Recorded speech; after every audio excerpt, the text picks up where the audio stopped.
So we're all technically live and being recorded. Once again, thank you everyone and welcome to this session. Today is day 2 of the webinar series on 4IR, which is the fourth industrial revolution and the future of work. It's such a pleasure to host this event and to be with all of you today. Where I'm based in Ashburn, Virginia, in the U.S. on the east coast of the United States. It is nice and sunny, and it's 6 minutes after 8 in the morning on Tuesday, the 12th of May. It's wonderful to be with all of you again. We kicked this off yesterday, and just like Mindee just mentioned, Ann Steiner, who's the VP of Product Agility with C Prime, she kicked us off, and David presented a session on Talk to Us about collaborative leadership. So it was a very, very impactful day, at least in my opinion, if I may say so myself. So it's such a pleasure to have you guys back. I actually would start off with just a few housekeeping things. Number one, this session is going to be recorded, like I said, and all of the sessions are being conducted on a platform called UV City, which is actually a wordplay on the word university. So if you actually look at the icon, you will see a little graduation hat on it. The co-founders are Shalav and Heli, and they are with us on this call. A huge shout out to them for making this event possible through their platform. We really encourage, and if you'd like to spread the word, please let folks know that even if these sessions are not in your time zone, but if you're interested in them, please go ahead and register on the UV City platform, because if you register, you will automatically have access to the recordings. And the reason why I did not advertise it that way is because we obviously want a live audience, because we do tend to record, register for things and not show up, and no fault. It's so many things keep happening, right? So only if you're interested, we would encourage you to register, even if it's not in your time zone. Yeah. Today, day 2, the focus is going to be primarily on the person, you as an individual.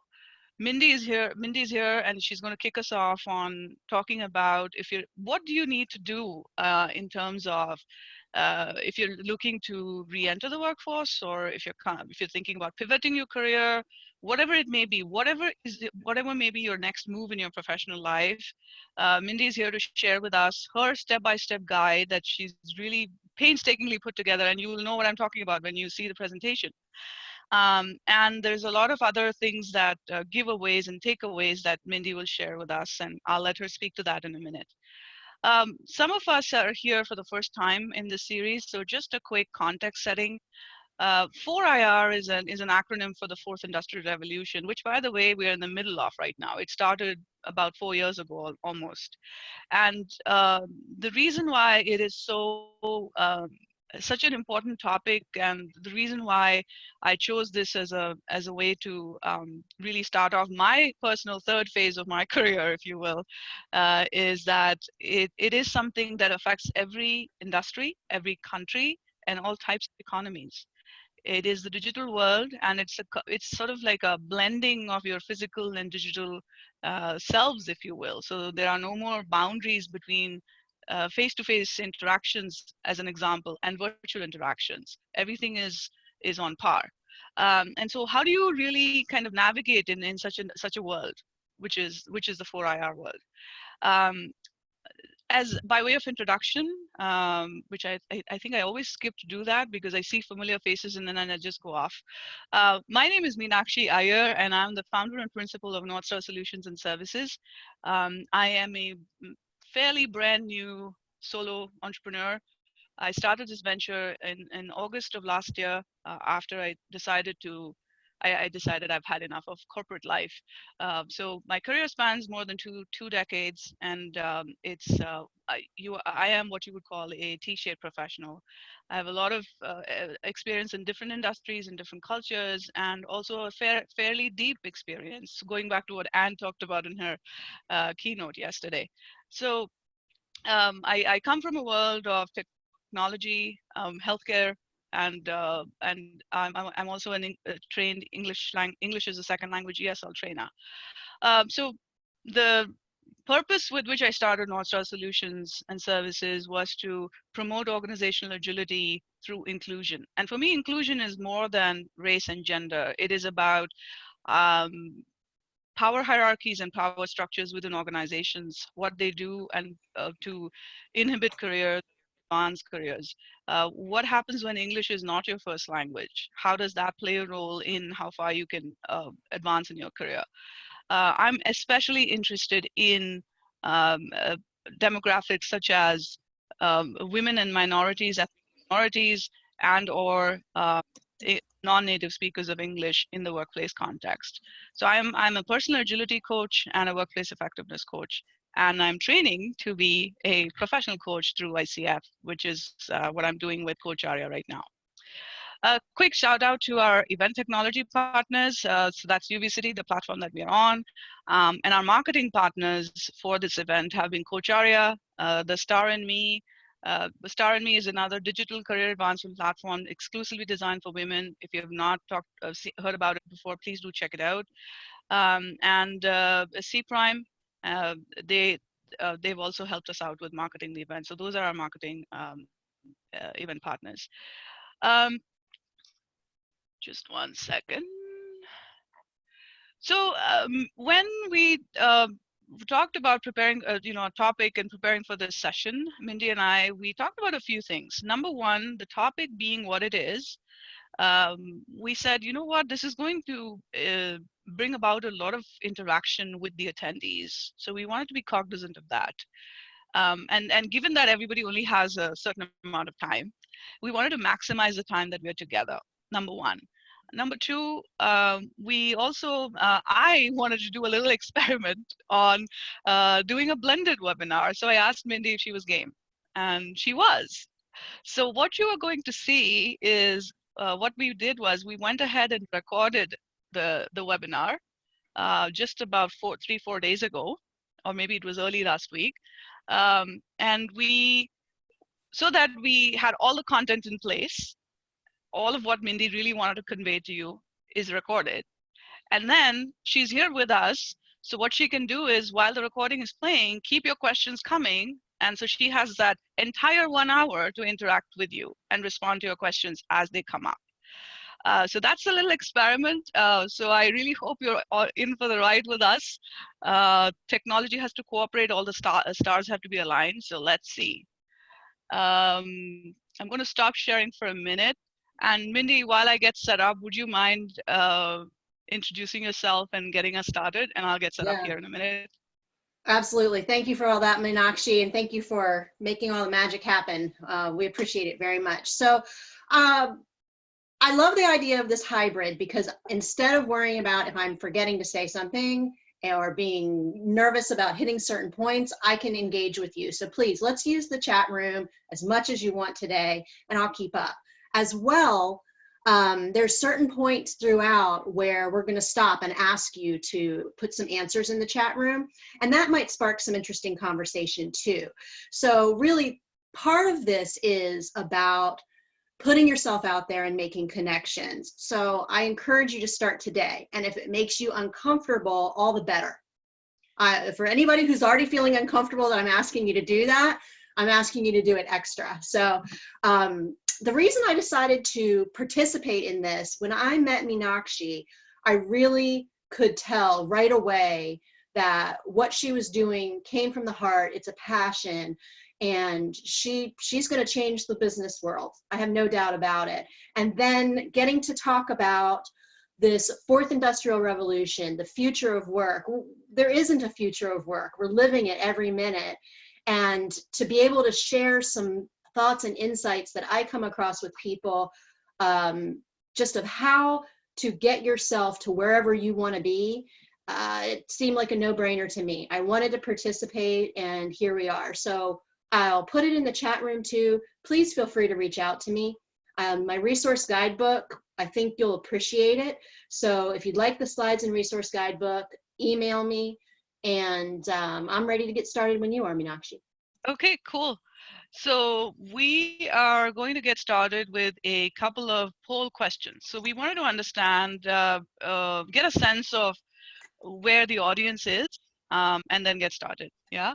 So if you wouldn't mind, you can do this two ways. You can use your phone or you can use your computer. We're using a tool called Mindee. So if you can go to Mindee.com and use the code 402010, and you should see a question there.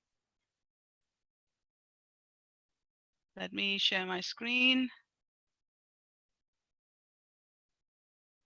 Do you see this? What describes you best? Yeah. So if you can use your phone or your computer and choose whatever works for you, whatever describes you best. Mindee.com, code is 402010.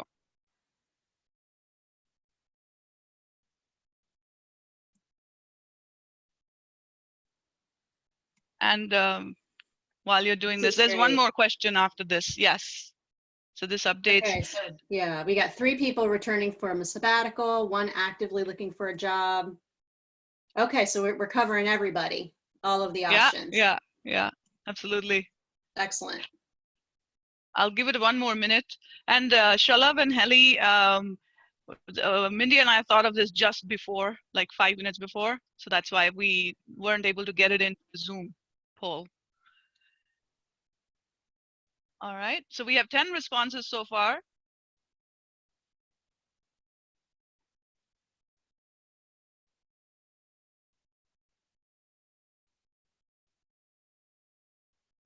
This is great. And it Yep. applies to everybody. So this will work out really well. Yep. I'm glad that we've Absolutely. got a little variety here. Yes. And give me 1 second. Okay. Um, and we have one more question. Oops. Okay. Do you still see my screen? Yes. What describes you best is up.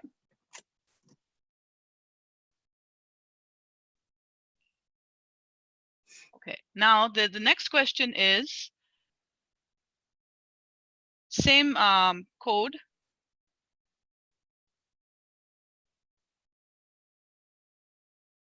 And the next question is, what is your biggest concern about re-entering the workforce or pivoting your career?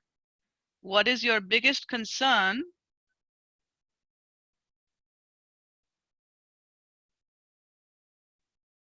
about re-entering the workforce or pivoting your career? And you can put up to 3 responses. Yeah. No longer relevant. You are.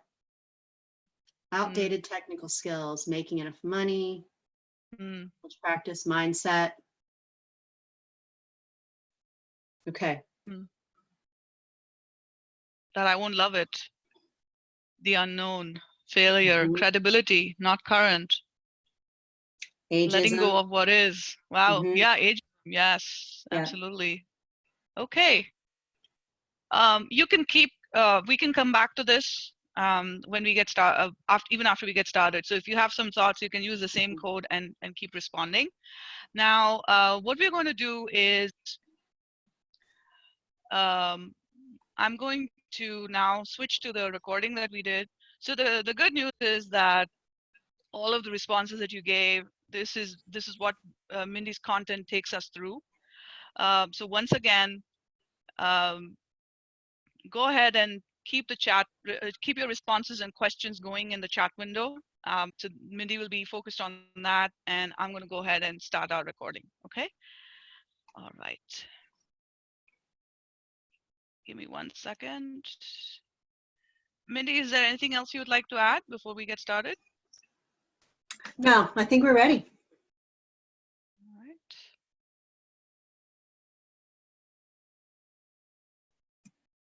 Am I still sharing my screen?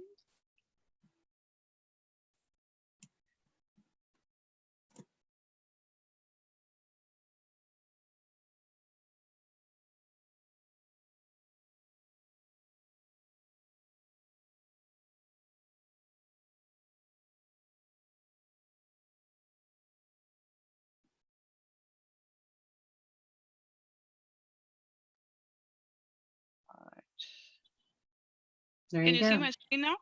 Yeah. Yep. Okay. All right. I'm just trying to drag it to my other screen. Okay.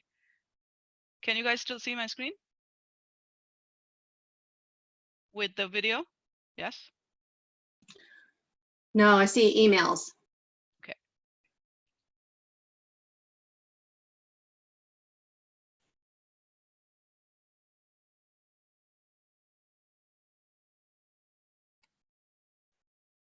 Now? Now. Okay. All right.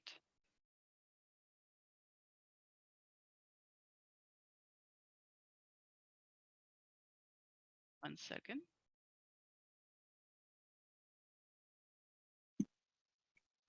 Good morning, good afternoon, and good evening, everybody. You've joined the presentation, Re-Entering the Professional World, Reinventing Yourself. You've got this. We're going to talk about what you need to know to stand out in the professional world. And before I get started, I want to give a quick shout out to Meenakshi Iyer and North Star Solutions for hosting this webinar, and also for Uvicity for the hosting platform, which seamlessly combines PayPal and Zoom. So my name's Mindee Mosher, and I'm the owner and action coach at Better with ROSE. ROSE is an acronym for receptivity, organization, sequencing, and efficiency. My background includes psychology, education, marketing research, and business development. And after spending almost 10 years at home with my children, I re-entered the professional world by finding unique openings and opportunities. And I did this during a time when many companies still had a hiring freeze after the Great Depression.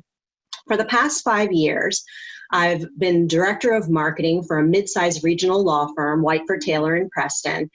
And in 2019, I decided to start my own coaching business so I can work with growing professionals to find their potential possibilities and greater fulfillment. And I do it through low-priced monthly coaching packets and one-on-one virtual coaching. We find what's holding you back and focus on moving forward. So today we're going to lay the foundations of things that you need to future-proof yourself. This is more important than ever as we're moving into the fourth industrial revolution and talking about the future of work. People change careers. Whether you're a parent that wants to re-enter the workforce, maybe you're just someone who desires a career change, might have navigated layoffs or have layoffs coming with the current pandemic situation that we're all in, or just simply navigating the digital age. This will future-proof you. And the topics that we're going to cover are your presentation, your self-awareness, professional communication, social media presence, and making connections and building relationships.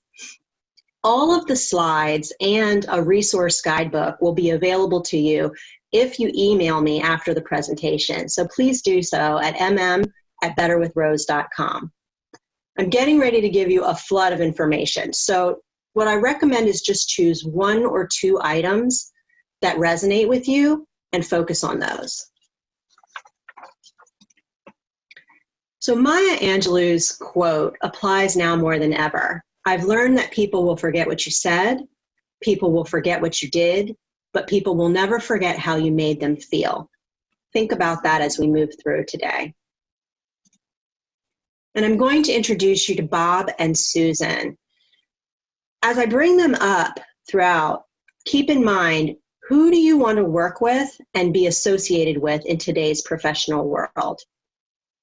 So let's talk about presenting yourself. You only get at most 7 seconds to make a first impression. And while this includes your voice and your facial features, your perceived attractiveness, and your emotional state, the main part of it is how you dress and wear your hair, your external appearance. You want to look and feel the part because you'll believe it, you'll be able to transition more seamlessly, and other people will be able to see you in a given role. You don't need to invest a lot in a new wardrobe or in your external appearance. When you're thinking about what you want your presentation to look like, go get your hair done. Go get your nails done. Get a haircut. This applies most to women because women are judged more than men on their outer appearance, but this applies to everybody. Start creating the external appearance that you want to move into a new role. I recommend a capsule wardrobe. A capsule wardrobe is just a few key pieces of clothing in a color group. Black, navy, tan, and gray are all good options.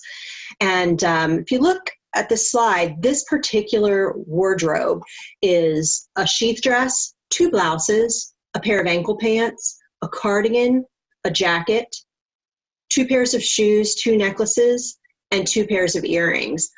I can easily get at least 7 different outfits from this, and that works in a carry-on on a plane or spread out over many weeks in the office. If you are going to a dinner, if you're just going to grab coffee with somebody in the office, walking through the city, it's versatile enough that works, and none of it needs ironing. The benefits of a capsule wardrobe are just a low financial investment, a neat organized closet, and easy planning. It really boils down to simplicity so you can focus your resources of time, energy, and money where you want them. Get a professional headshot. A professional headshot, just like when you're crafting your external appearance, it's the way that you want to present yourself to the world, but most importantly, it's the way that you want to present yourself to yourself. A professional headshot, in my opinion, holds more weight today as we move into this digital age in full force, because often what people think of you, the way that they picture you, is the image that they see online. It holds more weight. It's a very moderate investment that will last you for years. It's worth every penny. So let's talk about Bob and Susan for a second. You get the chance to meet both Bob and Susan.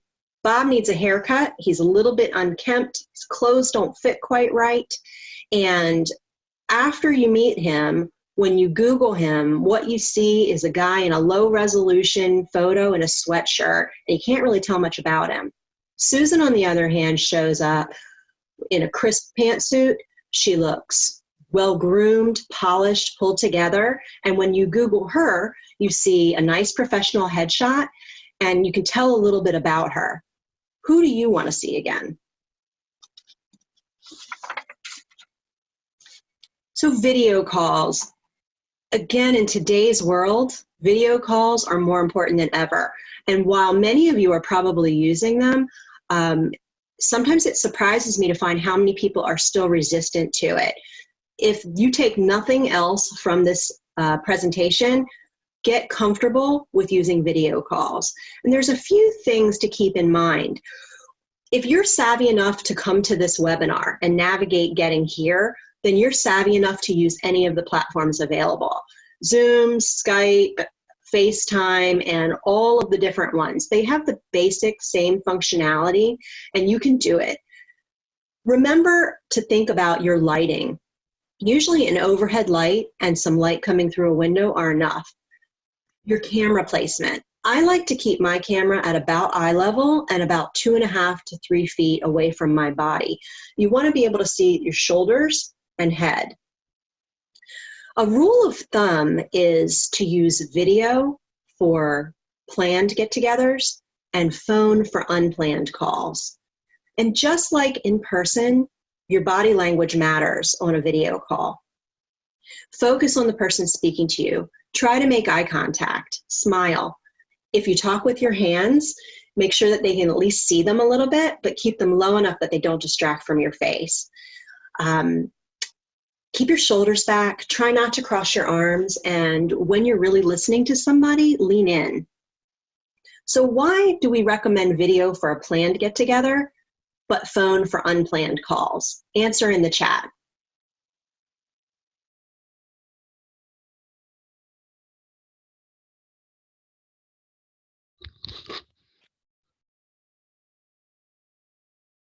You can actually answer this question here. So I pause the video and then we'll go forward from there.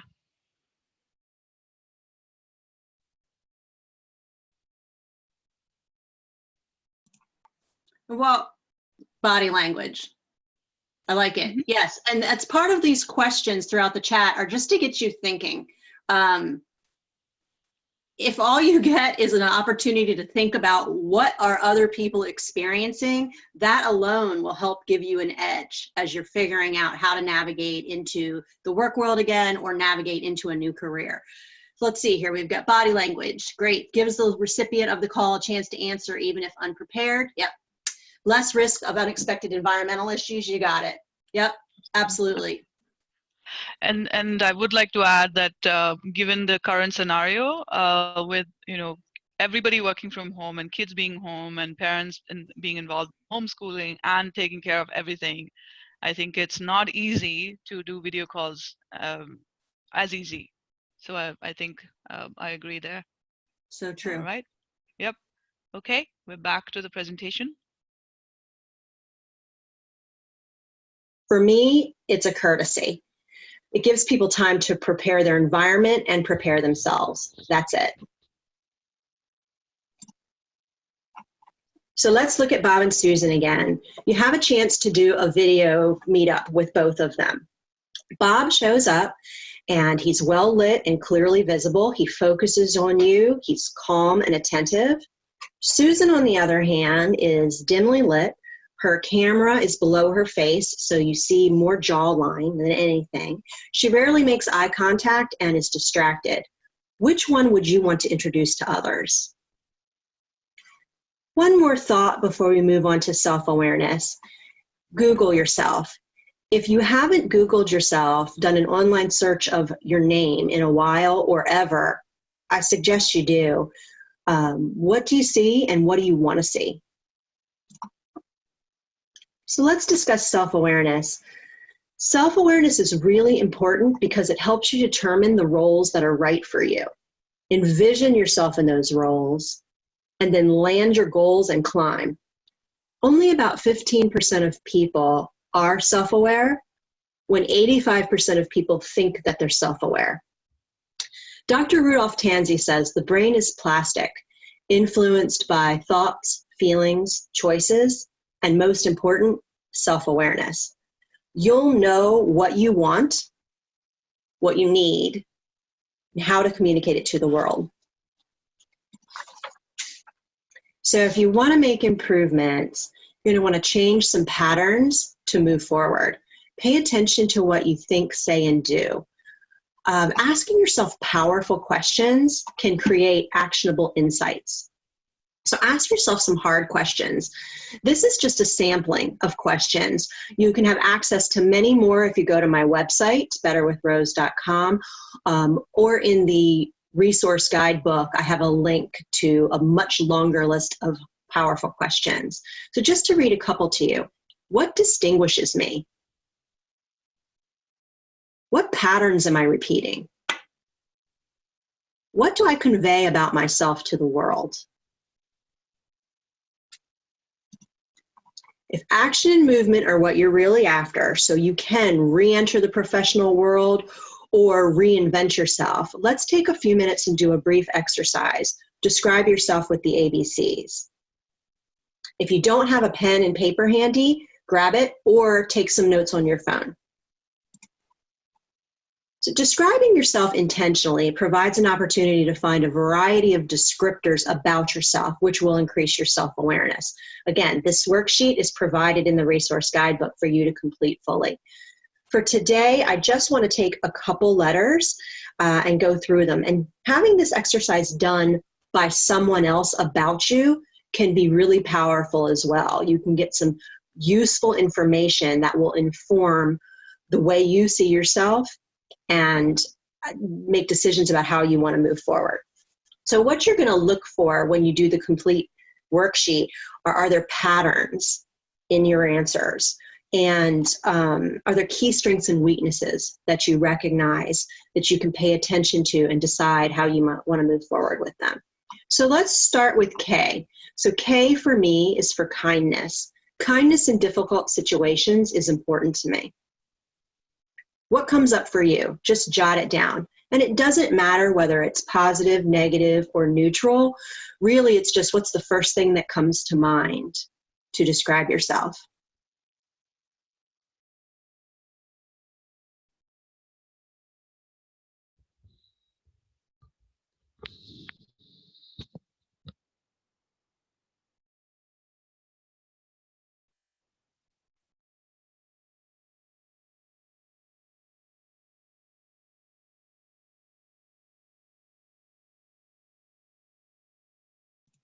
You can keep playing, Meenakshi. I think if we just keep moving through this, that'll work.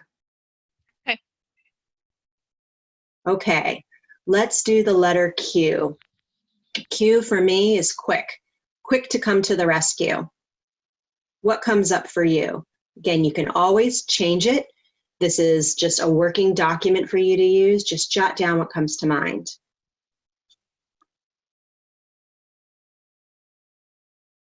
And last, let's do D. How would you describe yourself with the letter D?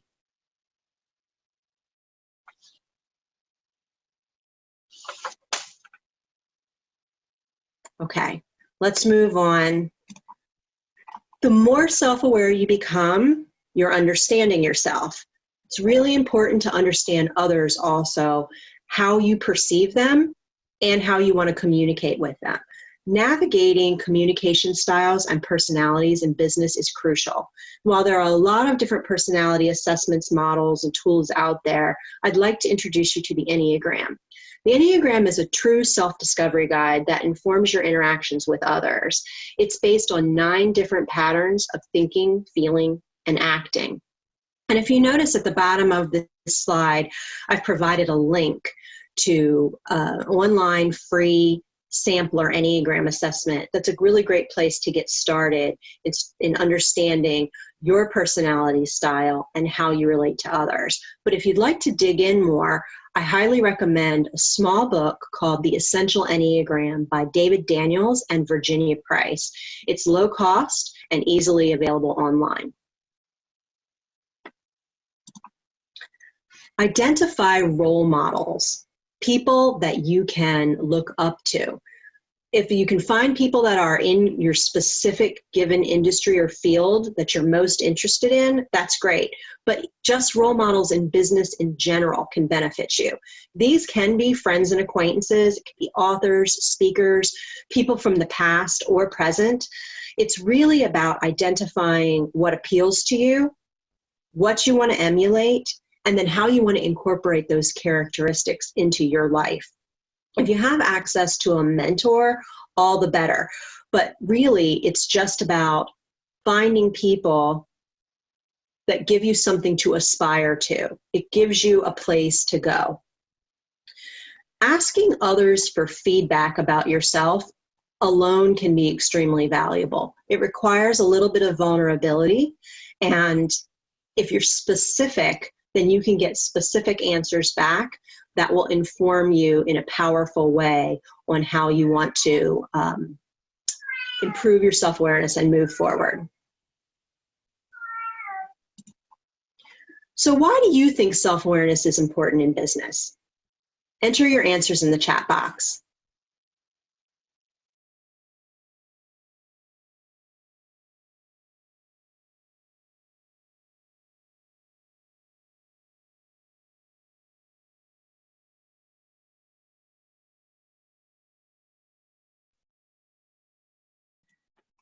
Okay.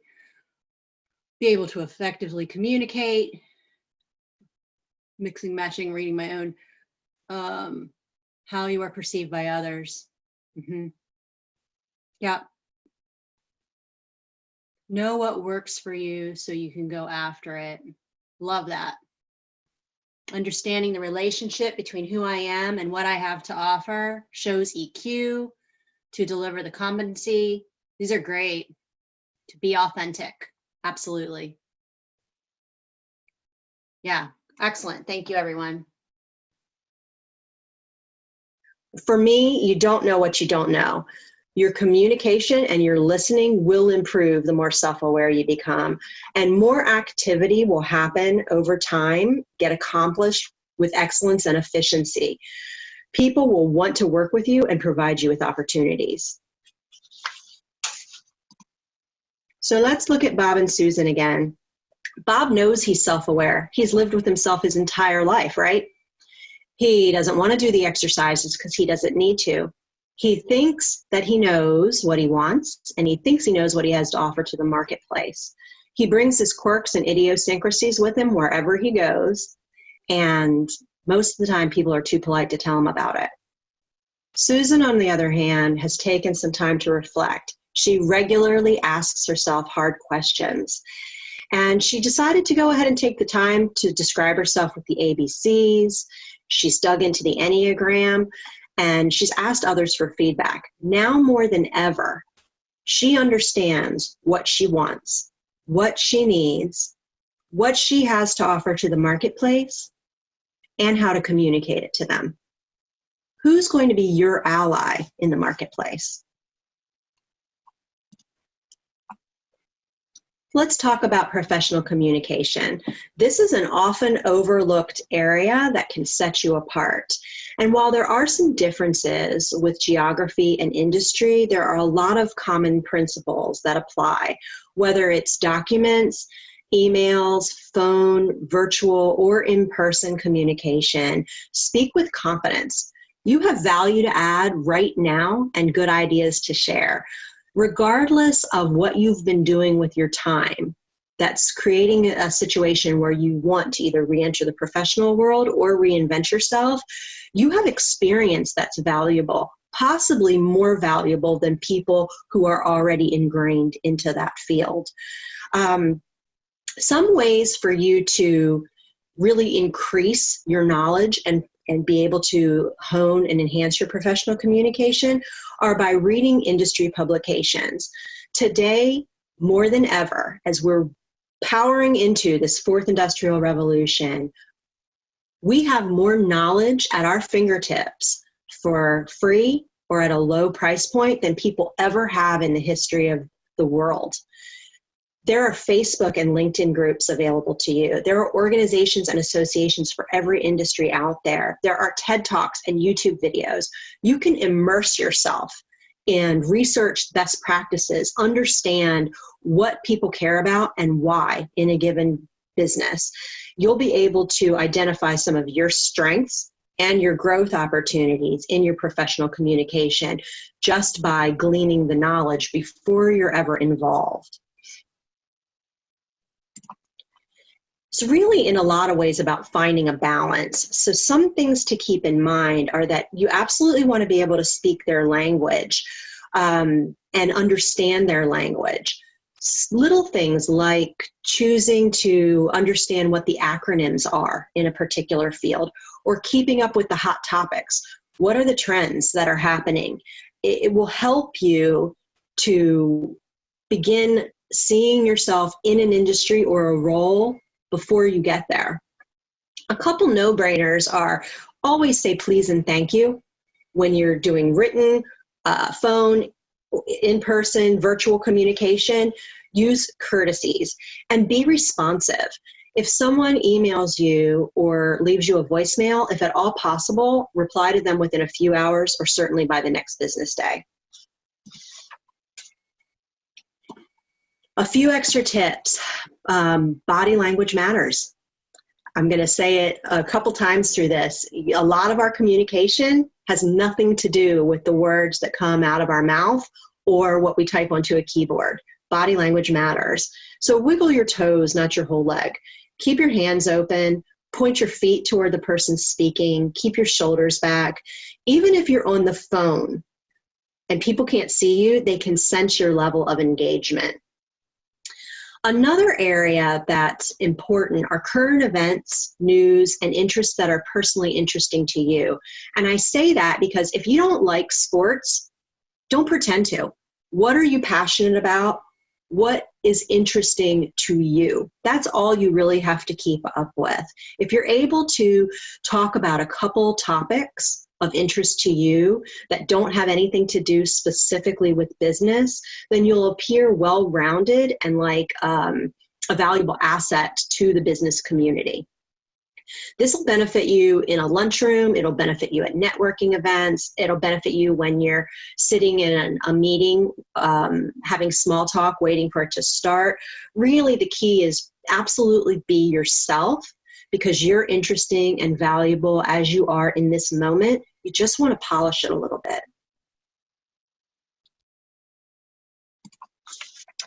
Be assertive. Now, this is especially challenging for women, and it's especially challenging for young people, but ask to be included in meetings, in seminars. This requires that you get comfortable with being uncomfortable. And I want to pause here for just a second. Much of what you're getting ready to do as you move into this new role, as you are reinventing yourself, is uncomfortable. It's like a lobster. As a lobster grows, it has to get really uncomfortable in its shell before it breaks through. That needs to happen for you too. And this could be what makes or breaks your success. Get comfortable with being uncomfortable. Anxiety is really just excitement without breath. So if you're able to take that fear, that discomfort, that physical anxiety that you probably feel in your chest or at least in your torso area, if you're able to take that and breathe into it slowly, what you might find is that what you have left is a little bit of excitement. And that can help move you forward and create the momentum to push through the next challenge. Asking people to be included also has the benefit of appearing eager and ambitious, which is exactly what you want to appear. People like to help you. So even if they have to say no when you request to participate in something, they'll keep you in mind for another time. So even if not in the moment, you'll gain access to opportunities in the future. Now, as you find your voice and your place in written, phone, virtual, and in-person communications, there's a couple things you might want to avoid. And mostly this is, again, about balance. Try not to share too much personal information. Try not to be too long-winded or too brief. Try not to too hard to blend in or to stand out. And avoid filler words like and if possible, and crossing your arms, and apologizing. Try, if possible, just not to do it. So why do you think professional communication matters so much? Enter your answers in the chat box.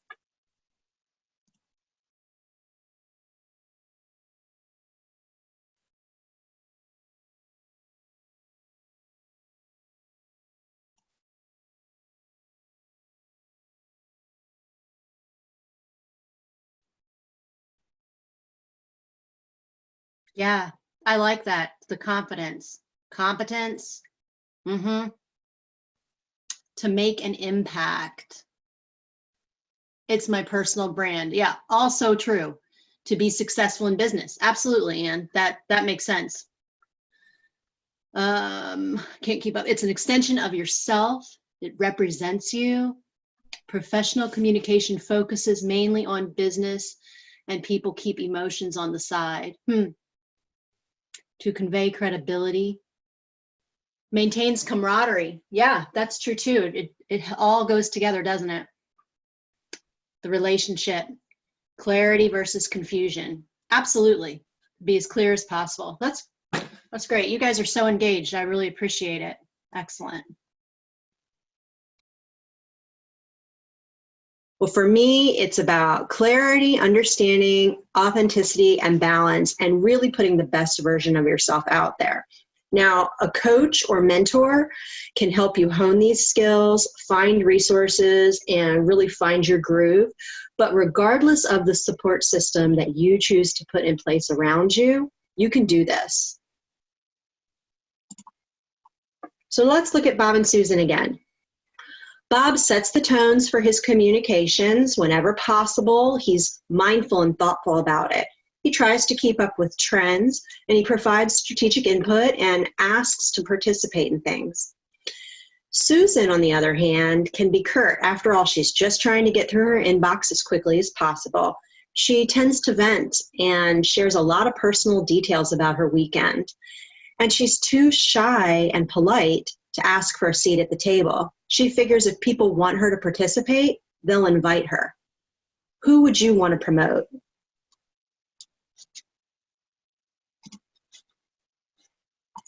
So let's move on to social media. Social media is a part of life today. For most of us, we're on some social media or other and use it regularly. And this is likely to only increase. While Facebook, Instagram, Twitter, WhatsApp, LinkedIn, and the Star in Me. If you haven't checked it out, ladies, check out thestarinme.com as a great social media platform for you. But while they all can have a place in business, today I'd really like to focus on LinkedIn. And these principles do also apply to the Star in Me. Set up a LinkedIn profile and engage. I'm going to give you some steps so you can really move into this in a positive way. First of all, when you set up a LinkedIn profile, you absolutely need to have a photograph. Use your professional headshot. People can tell. And when you're trying to figure out what to put on your profile, how to build it, again, it really doesn't matter what you've done or how good you think your profile is, how much experience you have. It's really about just trying to, over time, build it to match some of those role models that you have. Social media role models are useful too. So look at industry leaders, influencers, and peers' profiles in a given industry. Check them out and then try to build yours to match. One thing you can do to fill out and round out your profile right now is to follow industry organizations, associations, and businesses that you admire and are appropriate for you. People will be able to see what you're interested in. You'll be able to see their posts and engage with them. So after you have the basics, a professional headshot and your basic profile, again, don't worry about how far along the road you are. Be exactly who you are right now. It's enough. You want to connect with people that you want to be associated with professionally.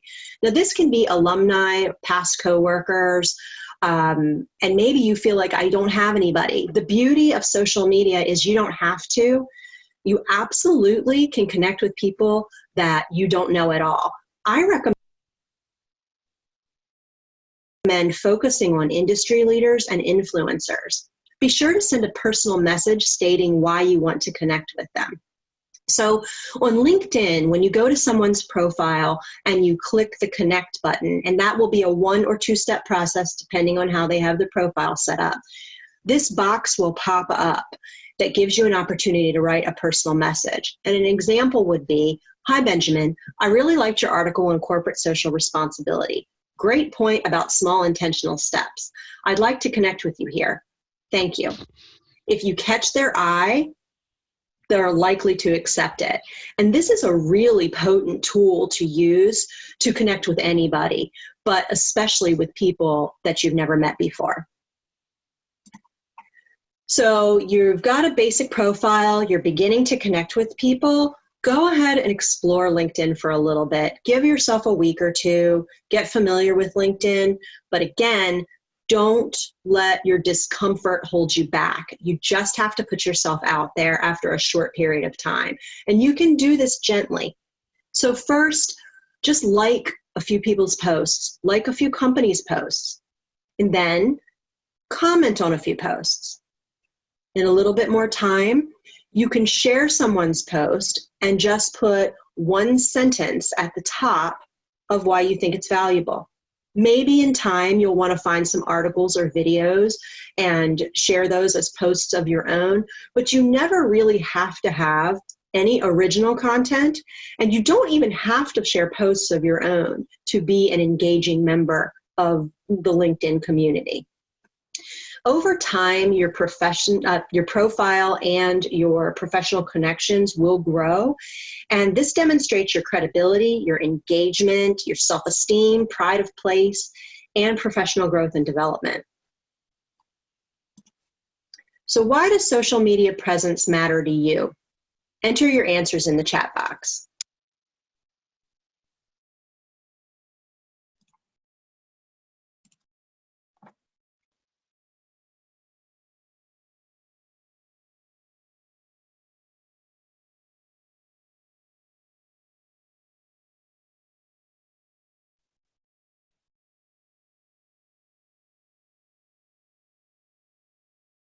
Make connections for work. Absolutely. Demonstrates engagement and interest. Yeah, David, I think that's really key. Make connections for my business. You bet. It's like making a personal brand for yourself. Absolutely. And, you know, I'm pointing out here too, with all of these great points, it's also free. I mean, I think we take that for granted in today's day and age, but this valuable resource is free at your fingertips, and you just have to choose to use it.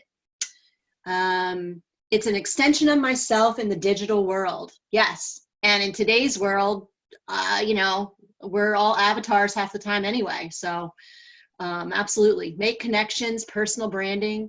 There's no other way in the digital world now. Absolutely. Why do you tie self-esteem to how many connections you have?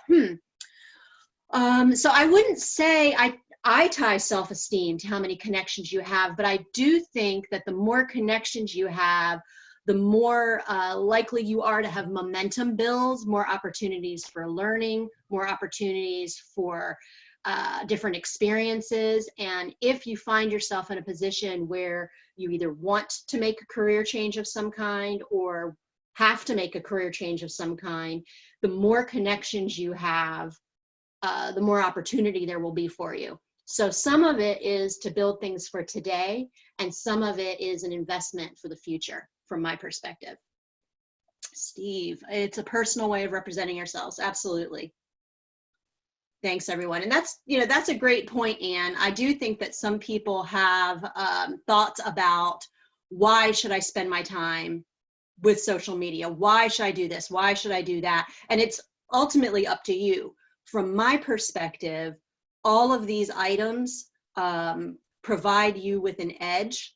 So if all other things are equal, your education, your skill set, the content in this webinar can provide you with an edge to stand out just a little bit more and have a little bit more opportunity than the other person out there, because it is a busy, noisy world. So thank you. You're welcome.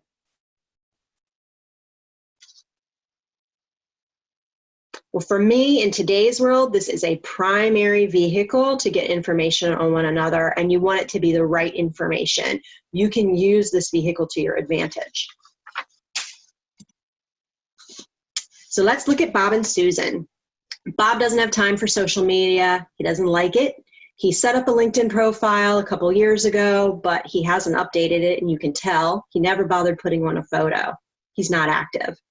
Susan, on the other hand, has a professional headshot. You can tell she's a community member, and you can see some of the businesses and organizations that she follows. And she engages with insights and has plenty of business connections at this point. Who would you want to hire? So let's talk about making connections and building relationships.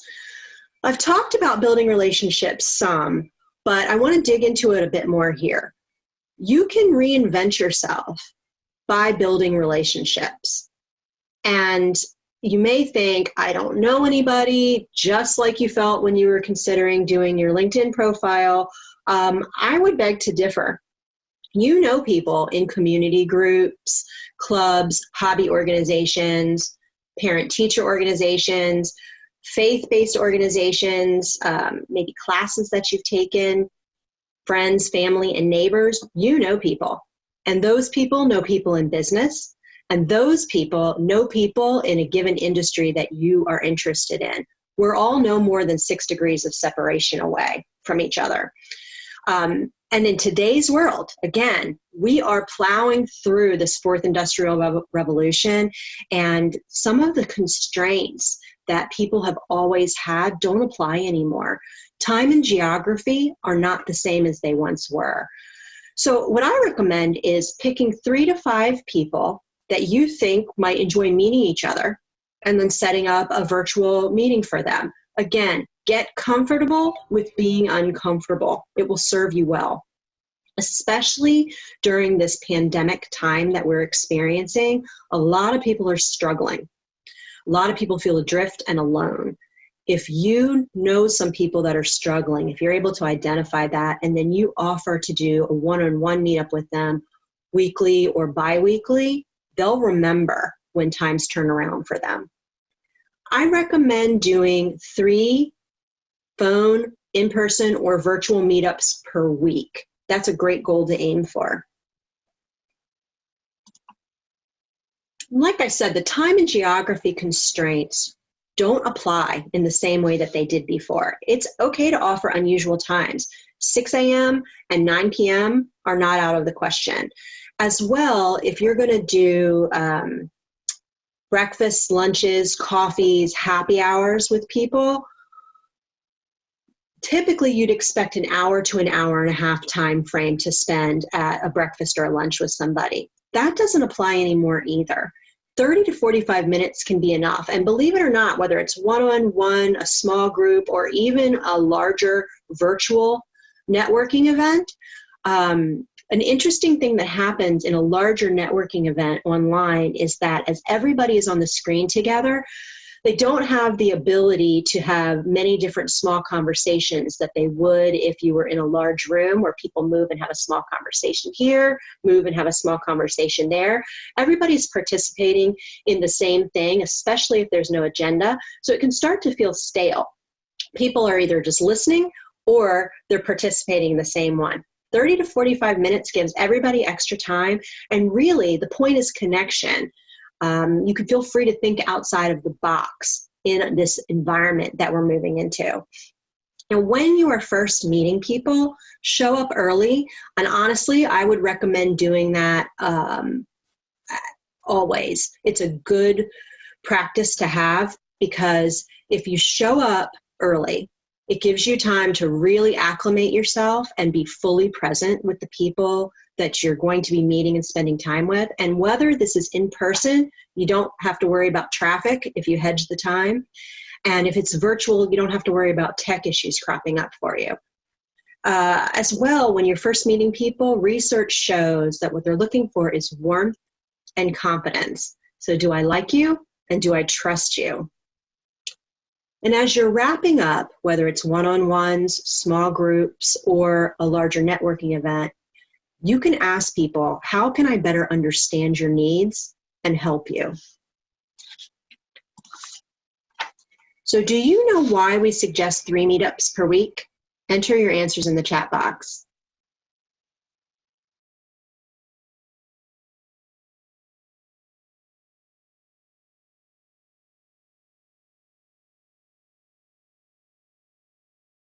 Okay. Let's see here. I was answering Shireen's question, which I'm actually going to touch it. Would it be too pushy to send your calendar link with a request for a virtual coffee? This after you've connected, of course. So I said it was not at all. That's not pushy at all. I actually think that's perfect. But I do want to mention some people don't love the Calendly model and feel like, why are you putting me on your timetable? So if you really don't know the person, saying, here, you're welcome to put, either go to my Calendly link or whatever you have, go to your calendar scheduling link and pick a time or date. Or if you'd prefer, feel free to offer me some times that work for you. So it's part of it's just being flexible too, but that's great. It's not pushy. I actually think that's how you get it done. So let's see here. Meenakshi, more than 50% of the speakers and panelists on this event have never met in person. Okay. Not, I can't jump. To keep you connected with different people. Yeah. It makes the virtual contacts personal. Love it. To build a momentum and focus on what you are trying to achieve for yourself. Yeah. Okay. All good. You guys are more thoughtful than I am. Let's see what I have to say. So for me, if you plan for 3, then you'll realistically hit 1 or 2. That's it. Overshoot your goal and give yourself a cushion. This applies to lots of things. So quick connections. Maybe these meetups are a little bit ambitious for you right now. Maybe you need to get more comfortable with being uncomfortable about them. But regardless of whether you're pursuing that or not, you can definitely pursue quick connections. Emails A quick email, LinkedIn Messenger, or a quick phone call are all really valuable too. And there's a couple things that you can do with these. You don't have to put a lot of time and effort into it. You don't have to craft a big message for someone. You can find an article or a video online and just share it with them and say, hey, I thought you might like to see this resource. You can also have empathy and show you care, which is more important now with what we're experiencing than ever. And you can do this by simply saying, hey, I was thinking about you. How are you doing? And if they reply by email or if this is in phone, just listen fully, whatever that means. That's what people need. So Bob and Susan. Bob is putting himself out there in networking events. He tries to do 3 weekly meetups, and he introduces his connections to one another. He keeps people in mind as he's moving through his day. Susan, on the other hand, avoids networking because it makes her uncomfortable and she doesn't like it. And she reaches out to people, but only when there's an immediate business need, because she's pretty self-focused on things that are her own benefit. Who do you like and trust more?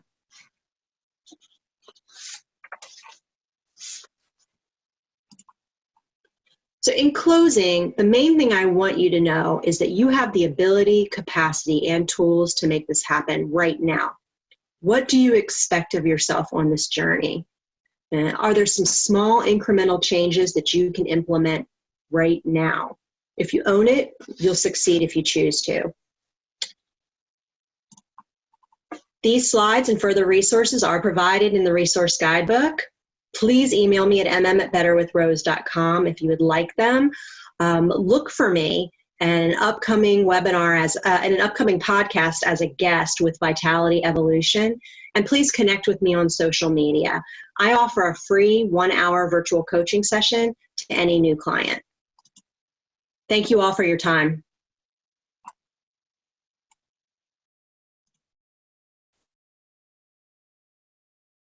Thank you, Mindee. Absolutely. This is great. There was a lot of good engagement here. So everybody's thinking. And what I'm seeing, absolutely, you're welcome. So what I'm wondering is, we've got a group of people here already. We've got Uvicity, which allows people to connect with each other there. If you are someone who hasn't bothered going on LinkedIn, you've been out of the work world for several years, I would venture to say that some of the very people who have joined this webinar could be a safe place to test the waters, to meet some people, reach out. So feel free. I think we've got a welcoming group here, and it's a good way to just start letting yourself become comfortable with being uncomfortable. Well, you're welcome, everybody. Thank you. Thank you for being here. And now it's like it's open forum for questions. So we still have almost 20 minutes more. So please use this time, and you can come off mute and we can have a conversation. So please feel free to ask your questions. And I'm just sending everyone a link to the 4IR group on LinkedIn. It's a moderated group. So I'll share the link, and please request to join, and then I can let you all in. And that's the space that all of you can keep in touch even after the events. So that was one of the tangible takeaways of the event. Yeah. Yeah, great point. Glad you brought that up, Meenakshi. Yes. Hey, Mindee. This is Padma. Awesome presentation. I have a lot of key takeaways. The A to Z of what describes you, that was beyond awesome. And I'll wait to hear your video again, because my headset had a few problems. I missed a few parts, so I'll catch up on the video. But thank you so much. This was a very useful session. So here is my biggest problem, and Meenakshi and Poonam and Loredana, who are here, will vouch for it. I'm not a shy person. I speak fairly well and fairly meaningfully and all of that. But when it comes to posting something on LinkedIn, I have this mental block. I can't even come up. It takes me like some half an hour to come up with 2 or 3 sentences to post on LinkedIn. And mind you, I manage the newsletter for the Indus ERG within my organization. And I have written newsletters for my other nonprofit, which I volunteer for. But when it comes to Facebook and LinkedIn, I have this huge mental block. And I mean, I'm not proud of it, but it's just it's just a problem that I have. Okay, so what I'm going to say is, first of all, by acknowledging it and articulating it and then saying it in this group of people, you're already 3/4 of the way through the battle with it. So you know this is something you want to overcome. I honestly would say pick something really, really safe and start there. So nothing, nothing that even hedges on controversy. Maybe you just take something that, really simple, like make one comment on something where somebody's got 20 other comments, or, do it where you can still stay hiding in the shadows and just toe dip. Because something's going on with your subconscious, right?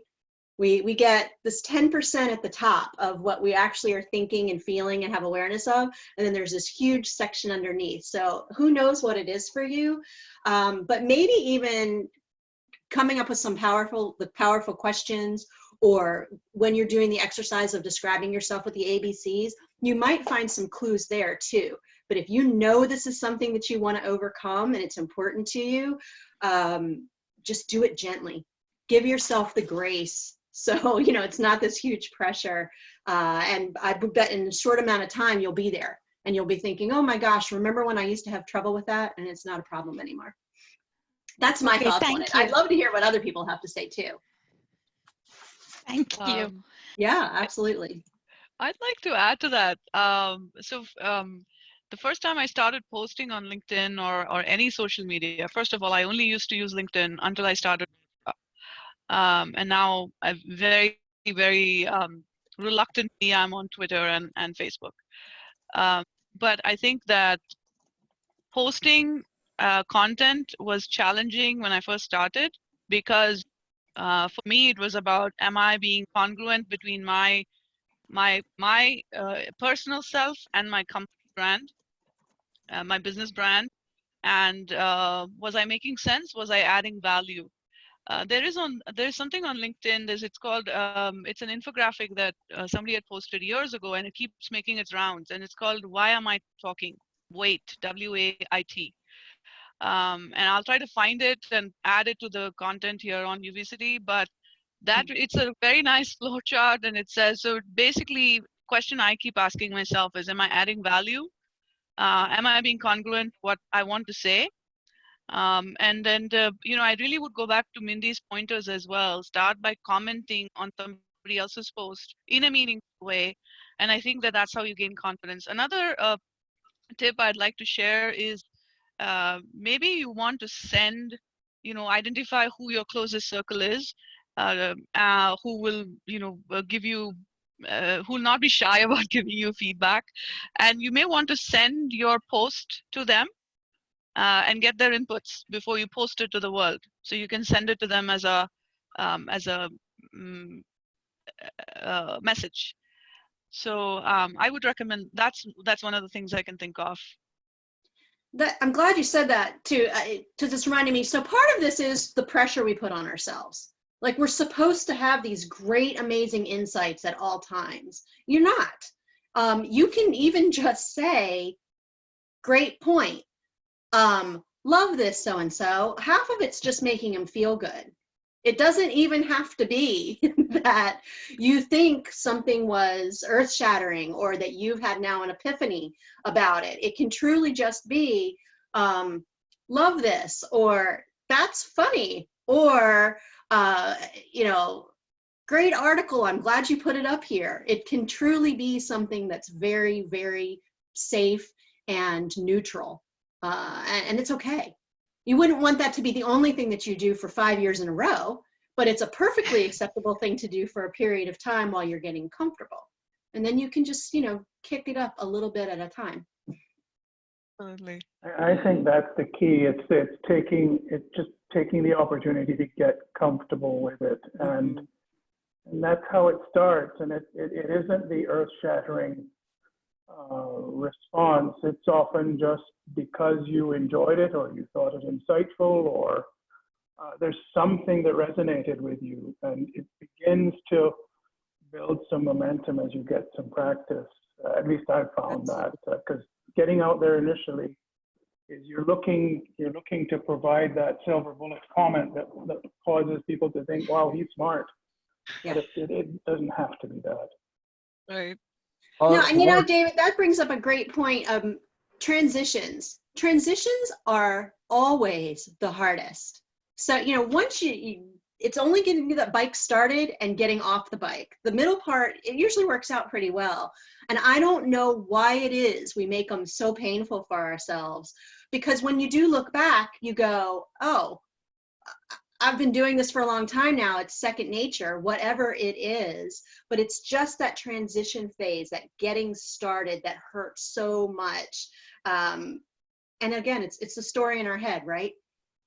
What bothers me and is hard for me isn't the same thing. And actually, Meenakshi and I have talked about this. I do videos all the time.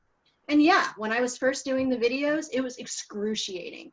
And I would sweat. I felt sick to my stomach the first time I posted one, but I did it. And then I kept moving.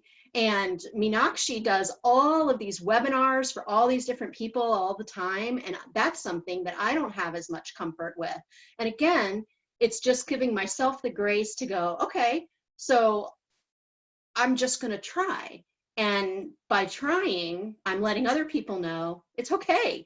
I'm not going to be great all the time. It's not going to be perfect, but I'm choosing to engage and put myself out there. And sometimes it works out better than others. And again, you just keep moving because we're all human and we're doing the best we can. Yeah, I agree 100%. And I think people are generally, particularly now, are generally pretty understanding and grateful for the participation. The other thing I find is, you know what resonates with you. You know the things you like and you don't like. And so those are the things that initially you start with your reaction to, because they are personally meaningful. And then you find every now and then people will respond to that, and it'll give you the courage for the next one. Yes. Yes. I think the other thing that I would say, based on experience, is don't be. And I've lived this, and I've talked to many about this. But don't be too hard on yourself if people don't respond. So oftentimes people will connect when you invite them to, but they find it more difficult to then engage at the next level. And that's okay. If they don't, well, so be arrogant enough to say, well, it's their loss, it's not mine, I tried, right? But don't be so hard on yourself if people don't engage further, because some will and some won't. And some will come back to you at another point in time. Yes. Yes. Absolutely. Absolutely. Absolutely. That was a Which point is that I was part of just. it. No, go ahead. Go ahead, Shireen. No, I was just about to make that point that some people lurk. They're lurkers. And so because of that, you know, they've been watching. I know of someone who said that a woman finally hired her, and she said, I've been following you for 2 years, but she never said anything. So don't forget that. And that's what I was going to tag on here. I could have a social media post that has no likes or 2 likes on it, no comments, but I might have 600 views, and I'll run into somebody 2 months later that will grab me in a hallway or send me an email, and it'll say, oh, I remember that post that you did. And they're paying attention. So it's not always about the engagement that you can see. There's a surface that you can see, but there's other things happening below too. Absolutely. So that was one thing I heard in a conference, again, another virtual conference that I attended, where she's a very famous blogger, and one of the things she said was, once you make a decision to be on social media, to use social media, just show up every single day. If that's what you've chosen, just show up. It's not about, exactly to your point, Mindee, it's not about the number of likes you get or the number of shares or whatever it is. It is about being committed. If you have chosen that as the medium, which more of us have to do based on how things are, then just like you show up, get dressed and show up to work, you just show up. And I think that was one of my biggest challenges of, and this goes back to one of the questions that I think it was Jyoti who had asked about communication and culture. I struggle with that every single day, and that was one of my biggest hurdles of posting something on LinkedIn, especially now that I had established the North Star brand. Um, I still don't pick up on all the social cues in this in this culture and country, and it's hard for me. English is not my first language, so I was very worried about the potential backlash I could get for posts, and I have some very strong opinions. I think I have an opinion about everything. And so sharing that and still being authentic, and then being worried about the potential for backlash, and then the kind of stuff you see online and all the trolling that happens. That was a big barrier for me that, sometimes I think even now I hold myself back. But that goes to also your point, Mindee, about not being controversial and being respectful. Um, so it's a lot of different things to balance. That's true. And yeah, Anne is asking in the chat, Meenakshi, what do you mean by show up every day? Post every day or just repost every day? So it is, if you have, first of all, you've got to figure out where your tribe lives. Is it LinkedIn? Is it Twitter, Facebook, what medium it is? And then you figure out what posting schedule works for you. And once you commit that to yourself, show up. So I, for example, have the schedule that I'm going to post 3 times a week, and maybe twice a day, depending. And I don't care if there are likes or shares or whatever. I just keep doing that. That's what I mean by that. And that's different for everybody too. That's a great plan. But I have talked to other people who, if they feel like there's a schedule, then it becomes a job and it's constraining for them. And they need to just let it happen organically. So part of it is let it happen for you. But I like that you use the word decision, Meenakshi. What is decision? It comes from the same word as incision. It's that scission, right? We're cutting something off. So if you're making a decision, you're not going to look back. You keep moving forward, and it just little by little, let it develop over time. And if for you that's a plan, great. If for you it's, I do need to troll for a little while or just stay in the safe zone, but you just can't stay there forever. That's true. That's true. Yeah. I did want to touch upon a couple of other points that were raised here. Number one, I think it was Shireen who asked the question about Calendly, and Mindee, you addressed that. I wanted to share my personal experience on that. So I am, I think the best possible blend of East meets West that you can get. Folks in India, folks in my own family, I don't think they really recognize me anymore. But I've always been like this. I've always stood out. Even when I was in India, I had a tough time fitting into the professional circle because I have a certain, I think now that I know, as a Western way of functioning. So, for one, I'm punctual and I always show up ahead of time and things like that, which is not the way relationship-based societies work, which I learned later. The point I'm making is, very recently I had someone reached out to me on LinkedIn from India, and I was in my American mode, I think, and I said, hey, here's my link.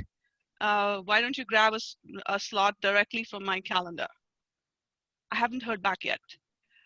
So what I found was, figure out what works for that local culture. And this goes back to Jyoti Mani's question as well.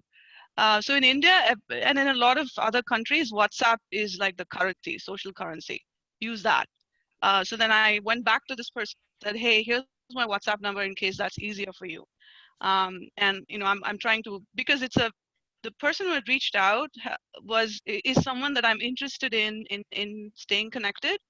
And there's value that I can see and the person sees as well. I think I put them off by offering them the Calendly link because it's very impersonal in certain cultures. So what I wanted to say is, figure out who it is and offer options, just like me said, but also be aware of This is where national cultures and identities come into play in my mind. So figure out if it is a relationship-based society or a rules-based society. Most of the Western world is a rules-based society. You can have appointments 6 months in advance and you don't have to reconfirm and everybody shows up.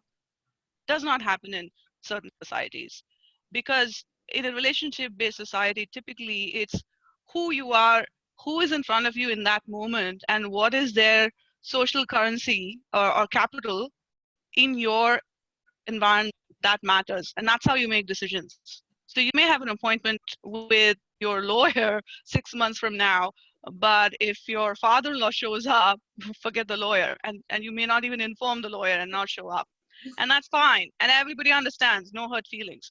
So depending on what culture you're engaging with, I think choosing the mode of communication is important. Um, the other thing I wanted to talk about was somebody talked about number of connections on LinkedIn. I've struggled with that. If Laura and I are still on the call, she and I have had a text exchange about this. So for me, it is the things that I look at, if somebody sends me a LinkedIn invite, the first thing I look at is, have they gone and looked at my profile? If not, I hesitate to accept that invite because you don't know who I am and you've just sent me an invite. Number two, if the thing that Mindee pointed out about sending a personal note, I realized by user error on my end that when you can hit that connect button, depending on whether you're using a mobile phone or whether you're using a laptop, it always does not let you add a message. Mhm. So many times I've ended up sending these, these blank invites to people that I'm really interested in connecting with.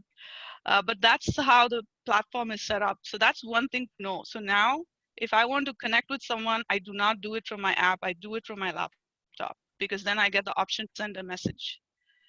The other thing is there are people that like role models that Mindee was talking about, and please don't feel pressure to connect with everyone. You can also just follow them. On LinkedIn allows you to follow. Just by following all of the posts that they make, their content will start showing up on your LinkedIn feed.